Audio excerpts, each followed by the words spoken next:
Well, Ashleigh, first of all, thank you so much for taking the time to have a chat with me. Let's dive right in, considering the limited time we have for this interview. Could you take a moment and tell us a little bit about your history in cycling and how it led you here?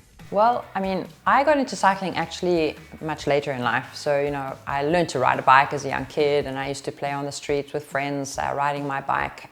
But growing up, I never imagined that I'd be a pro cyclist. And so it was only at university that I actually discovered cycling, as a sport or endurance sports. And that was through my husband. We met at university. We were both studying engineering. He was a pro triathlete at the time, and he introduced me to, first triathlon, because that's what he was doing. So I just followed in his footsteps and had to go triathlon. But to be honest, I very quickly realized that although I can swim, I'm not a fast swimmer.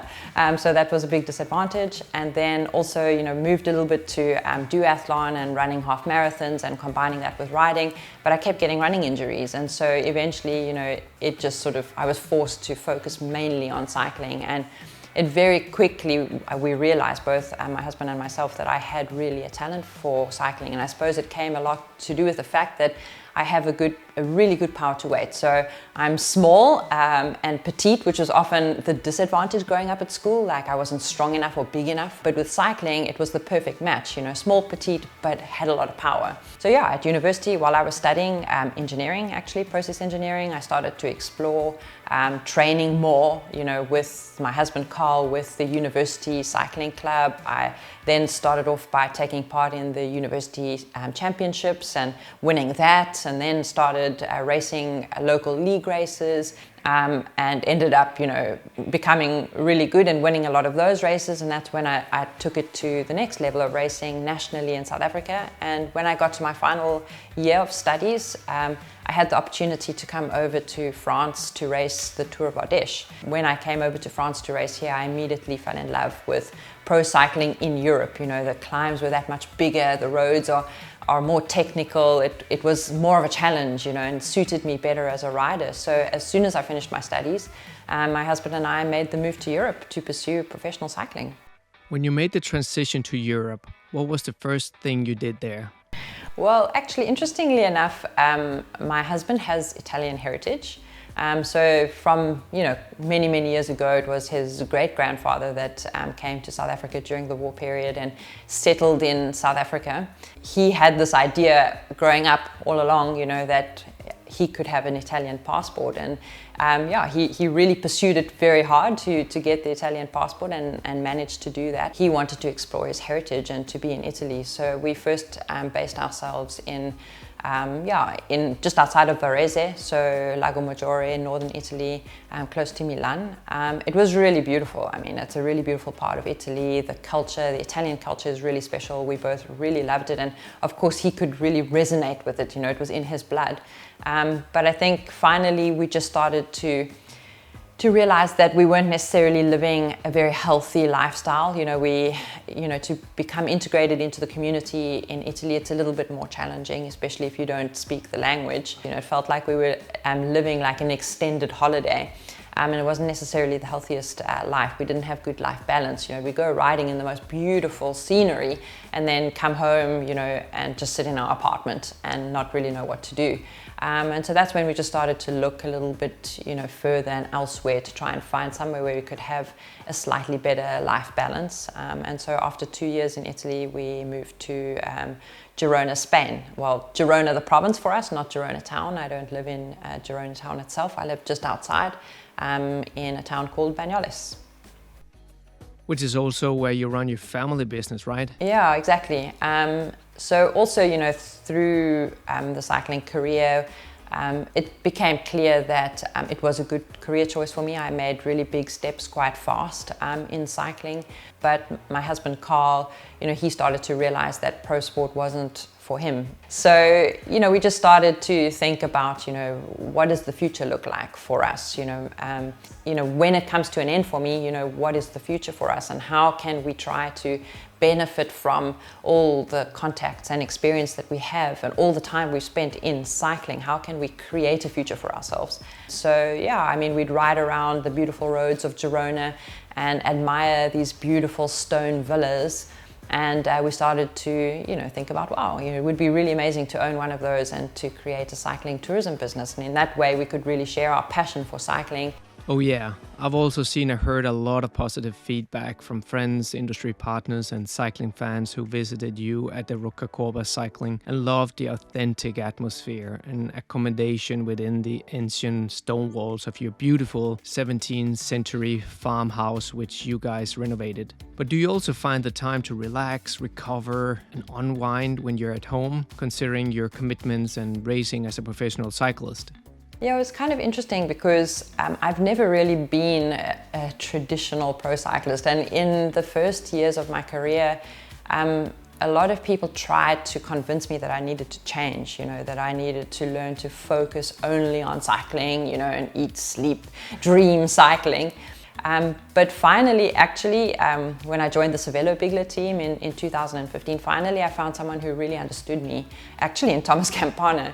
And he really started to engage with me and encourage me to talk about my ideas and thoughts. And so that's when I started to realize that to get the best out of me as an athlete, I need to have something else, that's helping me and occupy my mind. I don't know, it's a different kind of motivation that I get. I get a motivation from feeling like I'm playing a role in creating change, or it's not just about riding my bike and selfishly going after results. It's about results also helping me to have a bigger impact on the people around me or the industry as a whole. The name Rocacorba Cycling, is that because that the climb is just outside your doorstep, or are there other reasons for naming the business Rocacorba? Well, it's actually quite interesting because Rocacorba has been a big part of my life, really. So we moved to the area in 2012. And being a climber, I generally like to find somewhere where I can do my intervals.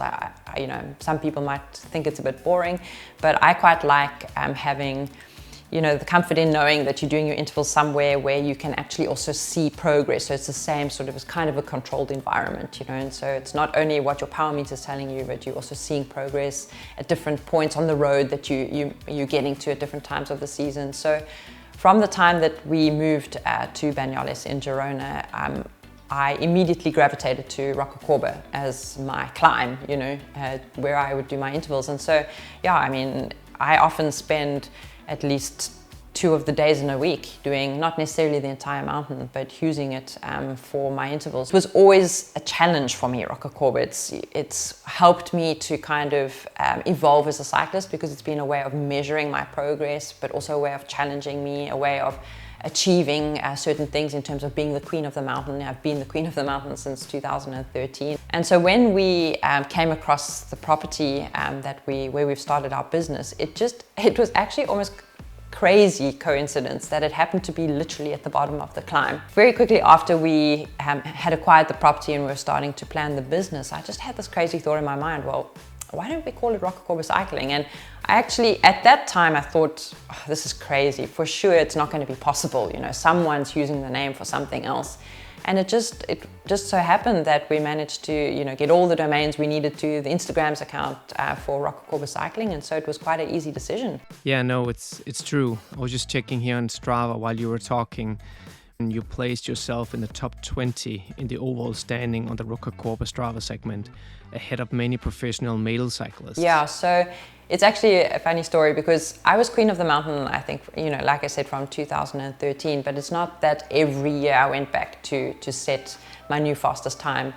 But of course, when we started the business, Rocacorba Cycling, it started to become a little bit more relevant, being queen of the mountain, of course. And then during the COVID pandemic time, there was a really hard lockdown in Spain. And so I really embraced indoor cycling, and I took to Zwift, and I saw a lot of improvement actually in my cycling during this COVID pandemic time. So the very first day that we were allowed to ride outdoors again, I just had a crazy idea that I'm going to go for the Queen of the Mountains to see if I could improve my time and how close I could get to 30 minutes. And so I went, literally the first ride outdoors after 6 weeks, I went up Rocacorba to try and set the record. And that attempt, I got, I think it was 32 minutes.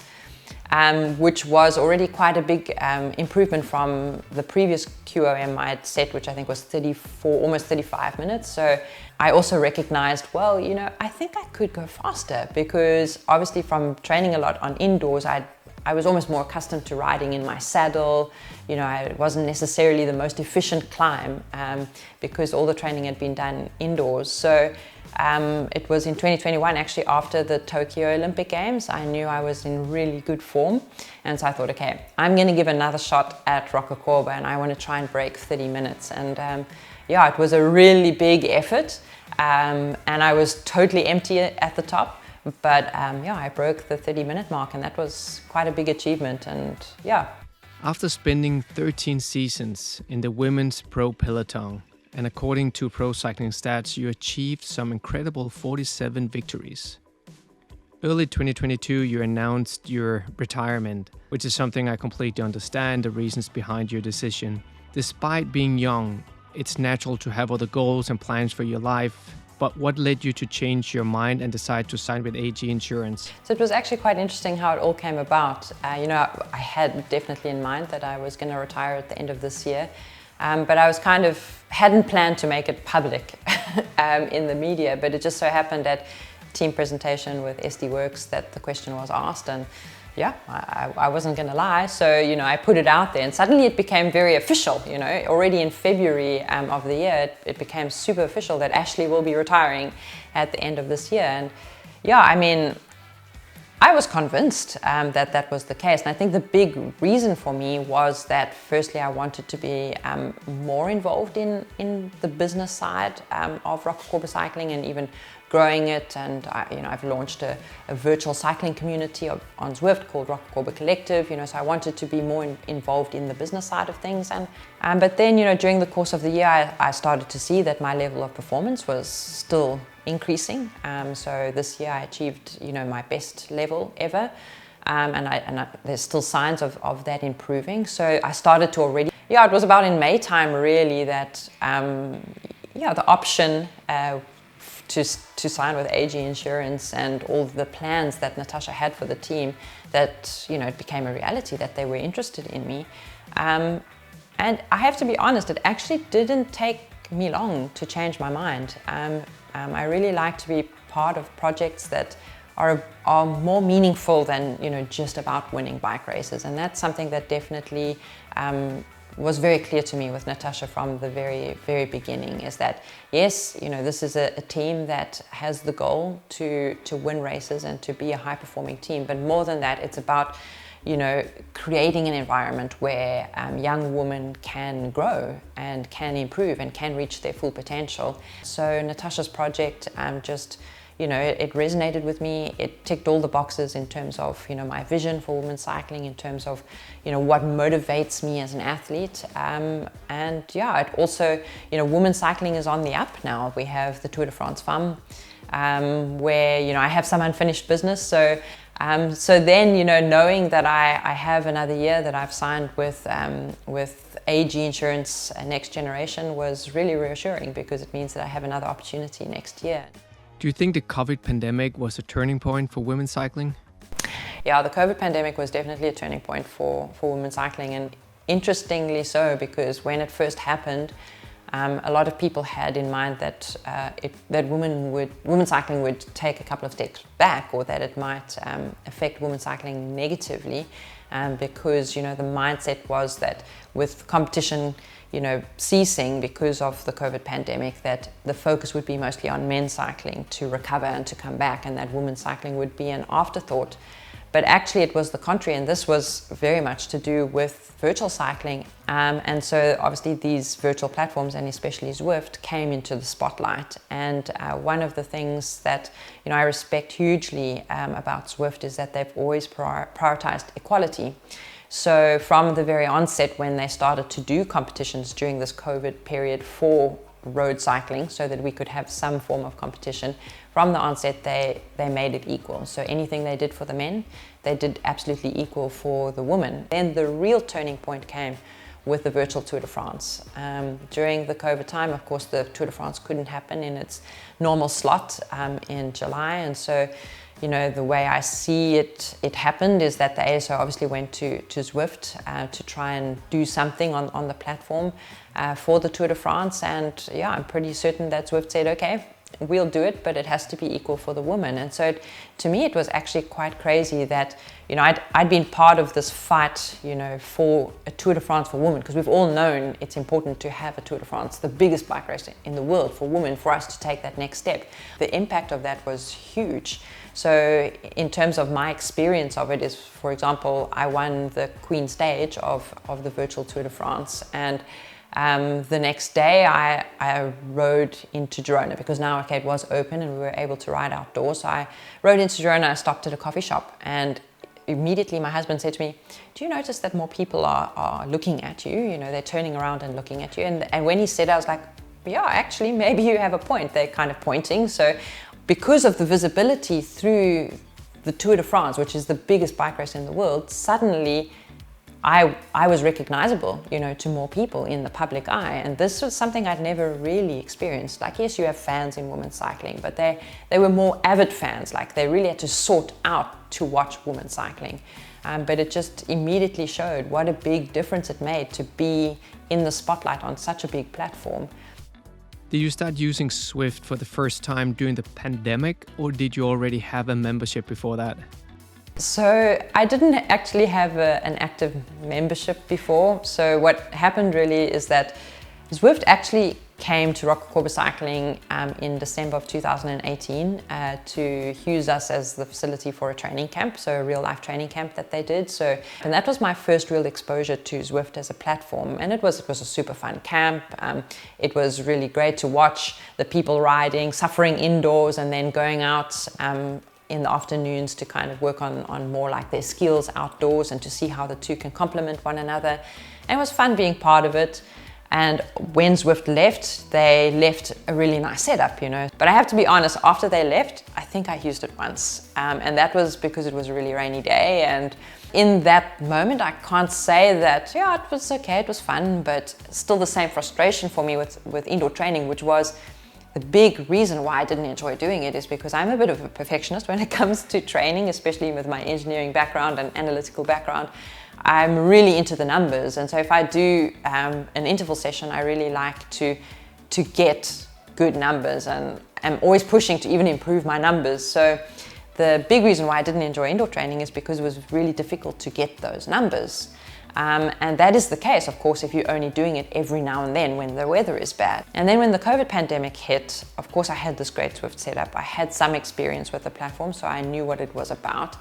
And I had a choice. I either sit on the couch and feel sorry for myself, or I do my best to embrace the platform and to make the most out of it. And so I did the latter. And then, the training part of it and doing intervals started to, I had to give it a go and try. At first, I spoke to my coach about it, and I said, this is the reason why I hate it is because I can't get the same numbers. And so he said, well, okay, let's just drop your threshold power a little bit to make, the training sessions a bit more achievable, so that you feel that you're executing them right. And so that's how we started. And at first, again, it was really hard, and the muscle DOMs the next day were really big, But as I kept going day in, day out, week in, week out, and then I think after 3 weeks, I took a bit of an easy week to recover. And then I really saw the improvement. So I started to see that when I was doing intervals on Zwift, I was able to get the same numbers I was getting outdoors. It's a different kind of workout. It's a more resistance workout, because you have the indoor trainer, which is creating this unnatural resistance, but it's making me stronger, because essentially I'm building strength by working against this resistance. Yeah, post-COVID pandemic, I'm still very much a Zwift convert. I do a lot of social rides on Zwift in terms of, helping to grow female participation, a lot of social rides in terms of, spreading the word of Rocacorba Cycling.